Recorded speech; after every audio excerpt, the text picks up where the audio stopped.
Hello, and welcome to my channel IELTS Listening. Let's start with one of the best practice tests for improving listening skills. Section 1. First, you have some time to look at questions 1 to 5.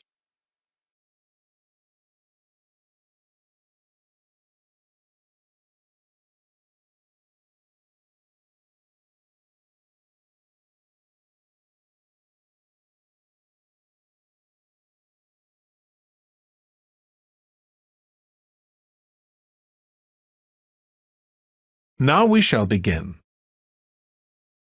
You should answer the questions as you listen because you will not hear the recording a second time.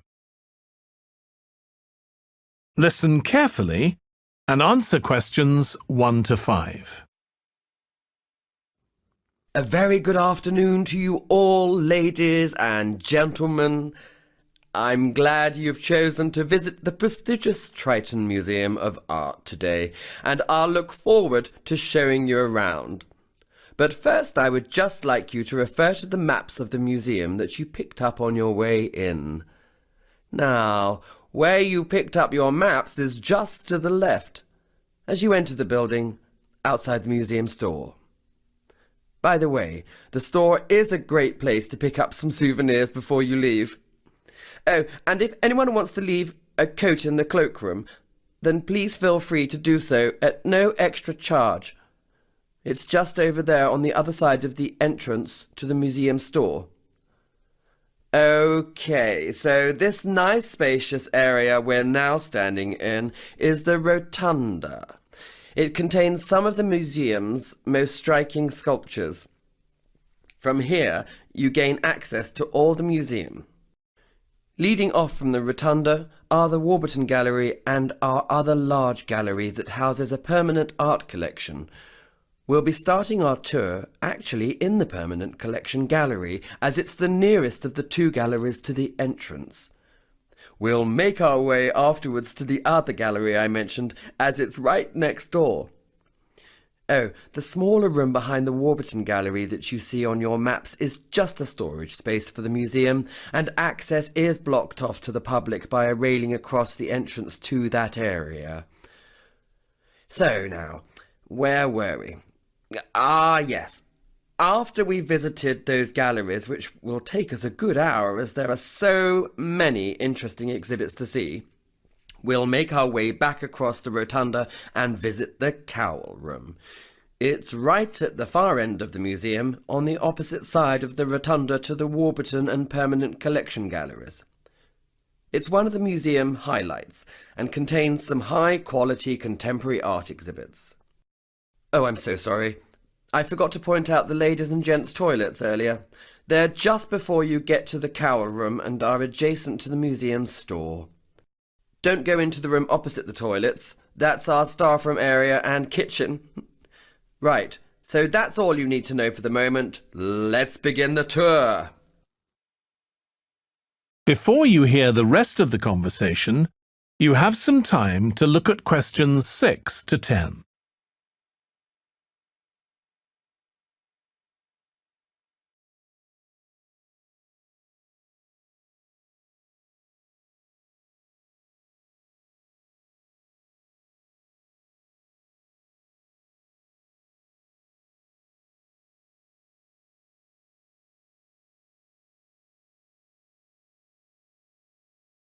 Now listen and answer questions 6 to 10. Today we are going to study the typical layout of a medieval English castle. Highly fortified and with difficult access, medieval castles were impressive strongholds, designed to keep the castle's inhabitants safe and the invaders at bay. The main entrance would have been the outer gatehouse, located at the bottom right-hand corner of the diagram, just by the chapel buildings. However, even if you had entered via the outer gatehouse into the castle grounds, you would still have been outside the main part of the castle. The buildings in the outer court were not the main residential areas of the castle. These latter buildings belonged to the inner castle area and were heavily protected both by a water-filled channel known as a moat, which extended around a third of the inner part of the castle, as well as the fortified walls around the castle exterior. To enter the innermost area, you had to enter a long, narrow tunnel known as a barbican, over and directly above which the gatehouse was located. The barbican, being the only access point to the inner castle, was narrow and heavily guarded to prevent large enemy forces storming the inner castle area. The inner castle area held the main buildings around which daily life revolved. Here the Great Hall, along with the great chambers and kitchens, were located, as well as the castle bakehouse. The Great Hall was the only building with a courtyard view to the back and front. Whilst the Great Hall enjoyed a central location in the inner castle area, the great chambers and kitchen were less prominently positioned. Both of the latter buildings were located off to either side of the Great Hall. The great chambers, unlike the bakehouse, which is next to one of the towers, did not enjoy a courtyard view. Part of the exterior castle wall formed the back wall of the great chambers, as it did with the stables, located in the outer court. That is the end of section 1. You now have half a minute to check your answers.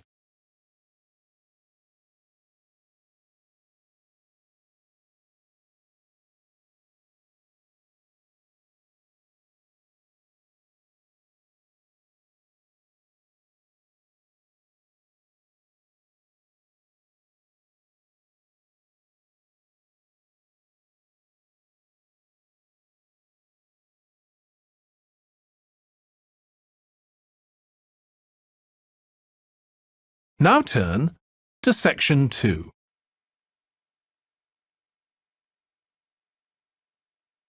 Section 2. First, you have some time to look at questions 11 to 15.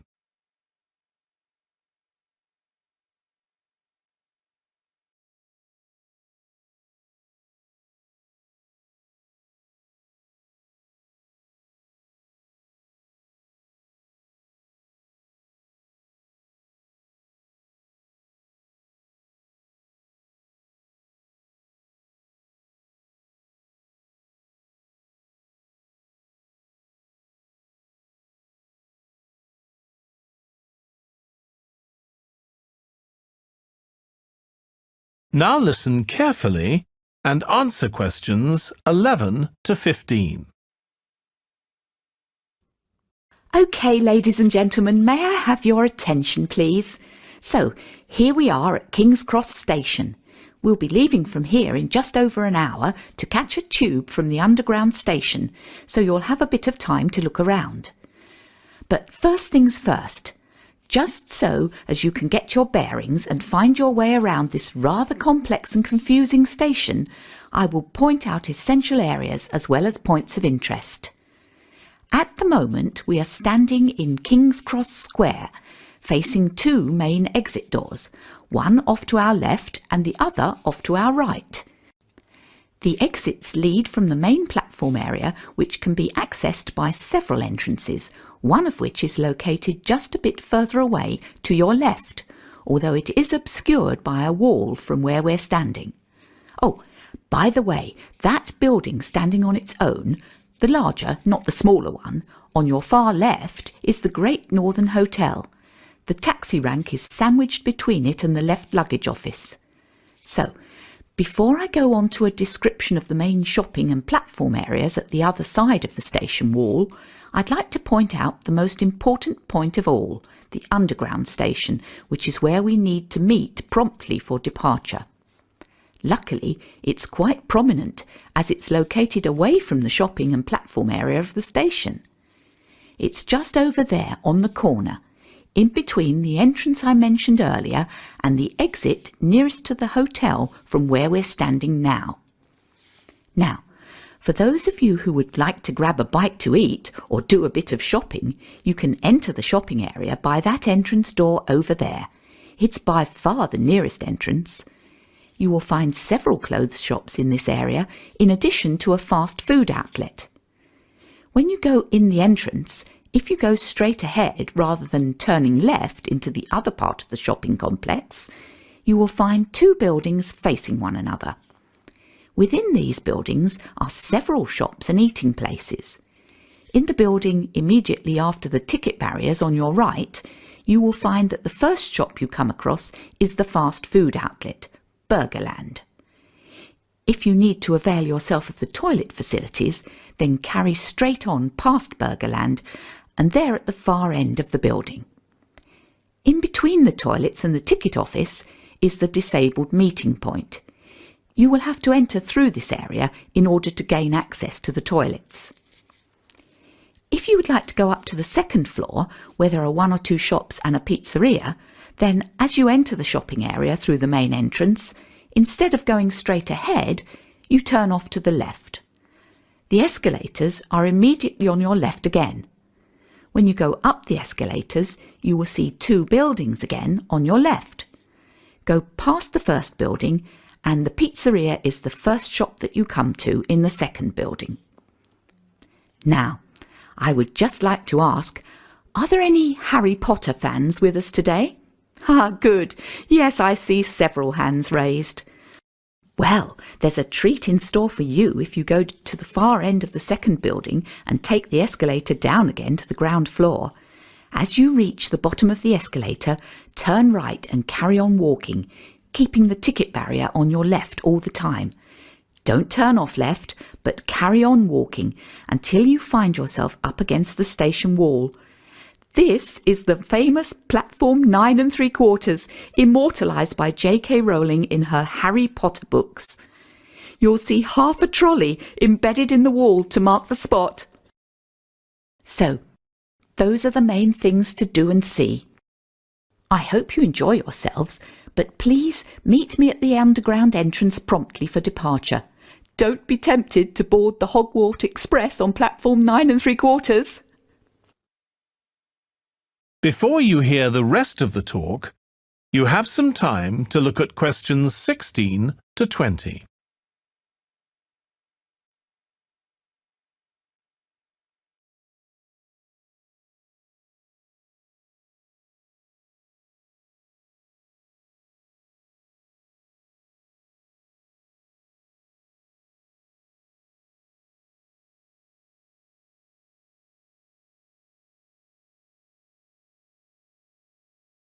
Now listen and answer questions 16 to 20.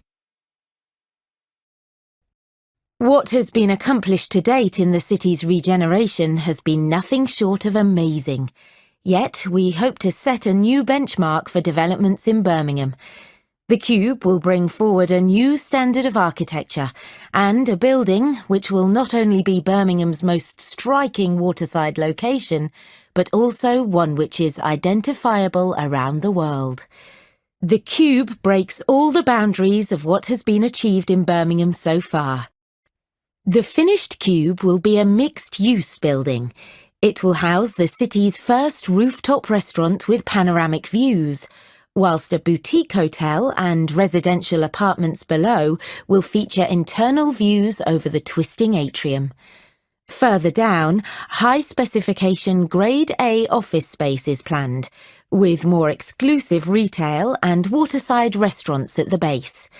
The mailbox has already raised the bar in the quality and calibre of our architecture, and the retail offerings, worldwide brand names, and stylish restaurants have given Birmingham a contemporary profile, rivaling the capitals of Europe.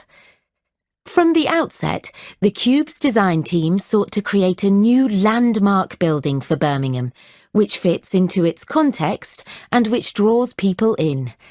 Lined with coloured glass and with an exterior clad in shimmering metal fretwork, the Cube has visible links to Birmingham's heritage in engineering and jewellery manufacture.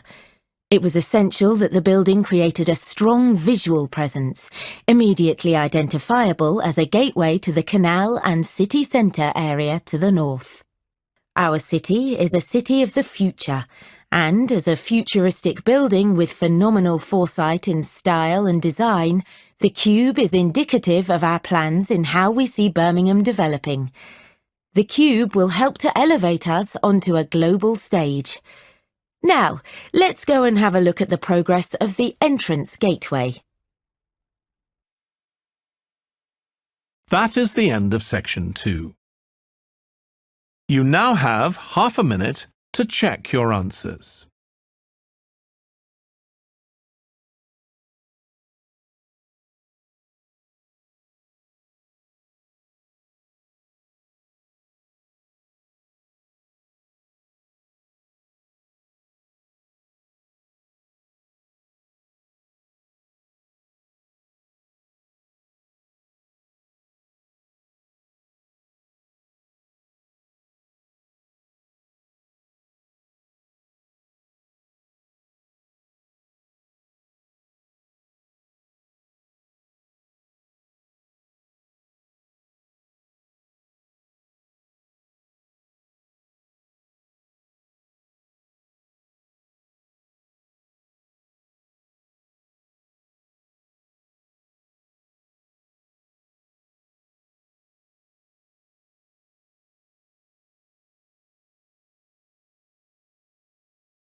Dear viewers, thank you for taking this listening test. Please let me know about your score in the comments section below. Keep on practicing. It's the only way to be successful. We are planning to upload more IELTS helpful videos.